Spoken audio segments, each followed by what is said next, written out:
Bismillahirrahmanirrahim. Assalamualaikum warahmatullahi wabarakatuh. Hai anak-anakku, ketemu lagi dengan Bu Guru dengan pelajaran tematik. Tapi tematik kali ini kita sudah memasuki tema baru, yaitu tema 7 tentang kepemimpinan.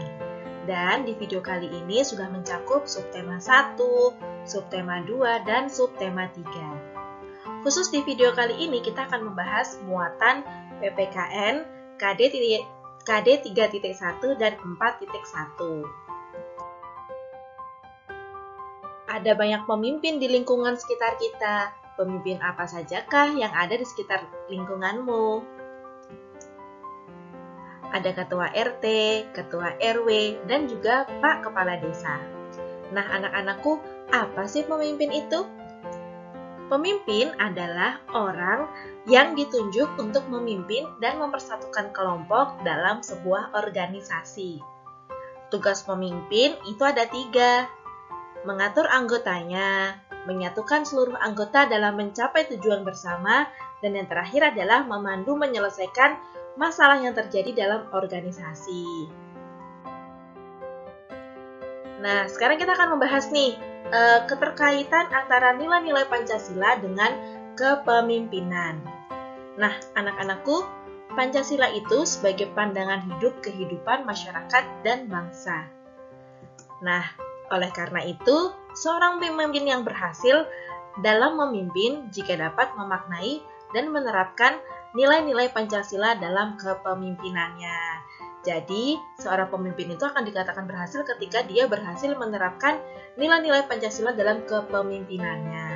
Gitu ya anak-anakku?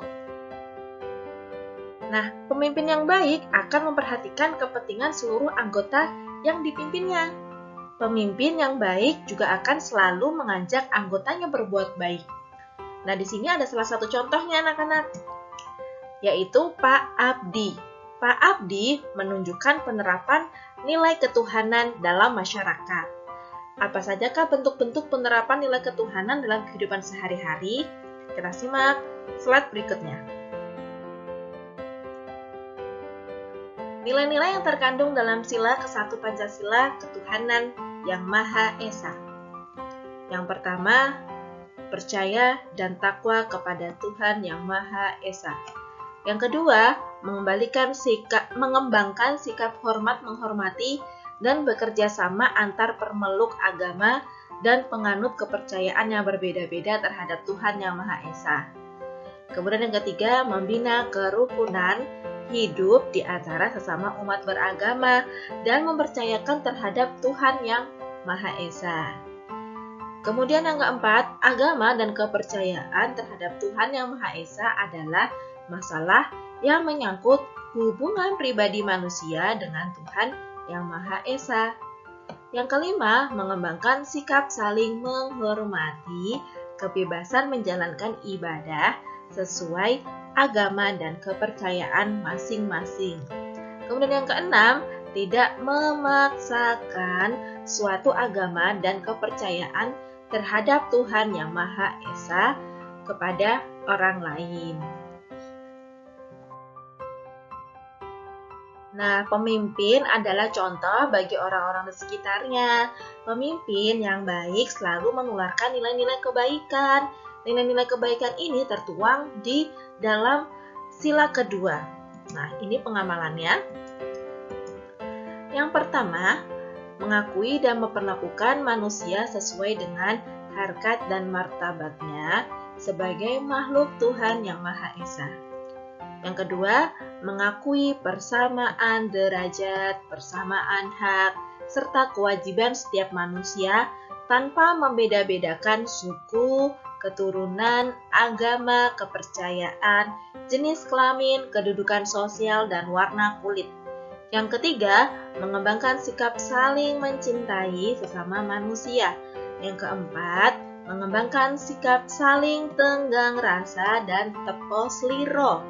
Yang kelima, mengembangkan sikap tidak semena-mena terhadap orang lain. Keenam, menjunjung tinggi nilai-nilai kemanusiaan. Kedelapan, gemar melakukan kegiatan kemanusiaan. Kedelapan, berani membela kebenaran dan keadilan. Dan yang kesembilan adalah mengembangkan sikap saling menghormati dan bekerja sama dengan bangsa lain. Lanjut penerapan sila ketiga, sanggup dan rela berkorban untuk kepentingan bangsa dan negara apabila diperlukan, mengembangkan rasa cinta kepada tanah air dan bangsa, mengembangkan rasa kebanggaan berkebangsaan dan bertanah air Indonesia, mengembangkan persatuan Indonesia atas dasar Bhinneka Tunggal Ika. 5. Memajukan persatuan dan kesatuan bangsa. Nah, kita lanjut penerapan nilai-nilai Pancasila yang keempat. Yang pertama, tidak memaksakan kehendak kepada orang lain. Yang kedua, mengutamakan musyawarah dalam mengambil keputusan untuk kepentingan bersama. Ketiga, musyawarah untuk mencapai mufakat diliputi oleh semangat kekeluargaan. Keempat, menghormati dan menjunjung tinggi setiap keputusan yang dicapai sebagai hasil musyawarah. Kelima, dengan itikat baik dan rasa tanggung jawab menerima dan melaksanakan hasil keputusan musyawarah. Keenam, di dalam musyawarah diutamakan kepentingan bersama di atas kepentingan pribadi dan golongan. Ketujuh, keputusan yang diambil harus dapat dipertanggungjawabkan secara moral kepada Tuhan Yang Maha Esa, menjunjung tinggi harkat dan martabat manusia, mengutamakan nilai-nilai kebersamaan dan keadilan, serta mengutamakan persatuan dan kesatuan demi kepentingan bersama. Kita lanjut ke pengamalan nilai sila kelima. Yang pertama, mengembangkan perbuatan luhur yang mencerminkan sikap dan suasana kekeluargaan dan gotong royong. Yang kedua, mengembangkan sikap adil terhadap sesama. Ketiga, menjaga keseimbangan antara hak dan kewajiban. Keempat, menghormati hak orang lain. Kelima, memberi pertolongan kepada orang lain agar dapat berdiri sendiri. Keenam, suka bekerja keras. Ketujuh, menghargai hasil karya orang lain yang bermanfaat bagi kemajuan dan kesejahteraan bersama. Nah, anak-anakku, mungkin tadi itu secara teoritis ya, penerapan nilai-nilai Pancasila. Nah, mungkin anak-anakku sedikit bingung nih, itu tadi bahasanya terlalu sulit dipahami Bu Fitri. Nah, tadi Bu Fitri itu menyalin dari buku pemerintah. Nah, sekarang Bu Fitri ini akan menjelaskan nih, penerapan secara langsungnya itu seperti apa sih? Nah, yang sila pertama, berkata jujur saat melakukan kesalahan. Karena kalau kita berbohong itu berarti berdosa ya anak-anakku. Oleh karena itu berhubungan dengan Tuhan Yang Maha Esa. Sila pertama lagi, mempersilakan teman untuk beribadah. Gitu. Apabila kalian memiliki teman yang berbeda agama, kita tidak boleh mengganggu dia dalam beribadah. Jadi kita harus menghormati haknya dalam menjalankan ibadah. Kemudian sila kedua, mengadakan penggalangan dana untuk korban bencana. Sila kedua lagi, menjenguk orang yang sakit. Kemudian penerapan sila ketiga, bangga dengan keragaman budaya bangsa. Kemudian sila ketiga lagi, mau berteman dengan orang yang berbeda suku. Sila keempat, melakukan musyawarah untuk mengambil keputusan. Kemudian sila keempat, menerima saran dan masukan orang lain saat berdiskusi. Sila kelima, suka bekerja keras dan rajin menabung dan suka berhemat. Itu tadi ya anak-anakku, pengamalan-pengamalan yang nyata di kehidupan sehari-hari. Nilai-nilai kepemimpinan dan contohnya. Dari sisi religius, selalu berdoa dalam mengawali dan mengakhiri kegiatan, selalu mengucapkan rasa syukur dalam segala aktivitas. Kemudian disiplin, selalu melakukan sesuatu sesuai dengan yang telah ditetapkan, bisa dengan tepat waktu ataupun dengan menepati janji. Kemudian pekerja keras, selalu bekerja seperti tidak mengenal lelah, selalu semangat dan tidak pernah mengeluh. Kemudian toleran, selalu baik dengan keluarga dan orang di sekitarnya. Selalu memaklumi kekurangan yang dimiliki oleh orang lain, karena setiap manusia pasti memiliki kekurangan. Kemudian humanis, selalu welas asih atau kasih sayang terhadap keluarga dan suka membantu orang lain. Nah, di sini penerapan nilai-nilai Pancasila dalam koperasi. Koperasi itu apa sih sebenarnya? Nah, koperasi itu didirikan untuk memajukan kesejahteraan bersama. Pengelolaan koperasi ini bersifat demokratis. Artinya, semua kegiatan operasional koperasi dilaksanakan secara terbuka dan dalam setiap pengambilan keputusan didasarkan pada kesepakatan seluruh anggota koperasi. Jadi di koperasi ini bisa terjadi jual beli ataupun kegiatan-kegiatan yang lainnya ya anak-anakku.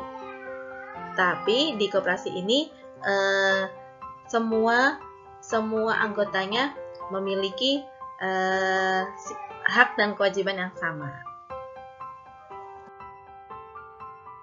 Nah, kita lanjut ke nilai-nilai Pancasila dalam koperasi. Di sila pertama, keanggotaan koperasi secara umum tidak membedakan agama dan kepercayaan. Setiap anggota menaati norma-norma agama masing-masing. Di sila kedua, semua anggota koperasi berhak mendapat perlakuan yang sama. Para anggota saling menghargai hak dan kewajiban, serta bertenggang rasa. Sila ketiga, anggota koperasi menanamkan sikap rela berkorban, cinta tanah air, dan menjaga persatuan dan kesatuan antar anggota. Di sila keempat, pengambilan keputusan dalam koperasi melalui musyawarah mufakat dalam suatu rapat anggota. Dan sila kelima, koperasi bekerja tidak hanya untuk kepentingan anggotanya saja, tetapi juga untuk kepentingan masyarakat di sekitarnya. Nah, ini ada sikap pemimpin yang baik.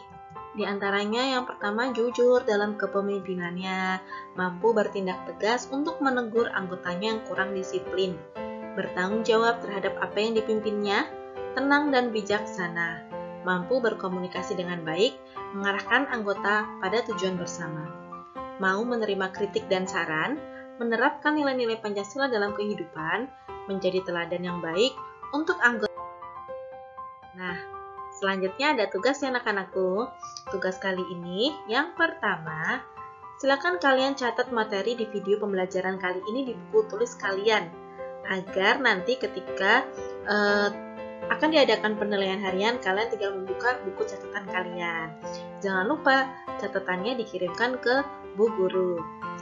Selanjutnya, kalian mengerjakan halaman 18-19 di buku tematik 6G. Nah, anak-anakku buku tematiknya sudah ganti ya, sudah ganti menjadi tematik 6G. Silakan dikerjakan langsung di buku paketnya. Sudah anak-anakku, begitu saja untuk pembelajaran kali ini. Semoga bermanfaat untuk kalian dan jangan lupa untuk senantiasa menjaga kesehatan, menerapkan protokol kesehatan, dan jangan lupa yang paling penting adalah berdoa kepada Allah SWT agar Allah senantiasa melindungi kita dan masyarakat Indonesia serta Allah mengangkat pandemi di muka bumi ini. Begitu saja, sampai bertemu di pertemuan virtual berikutnya. Wassalamualaikum warahmatullahi wabarakatuh. Dah.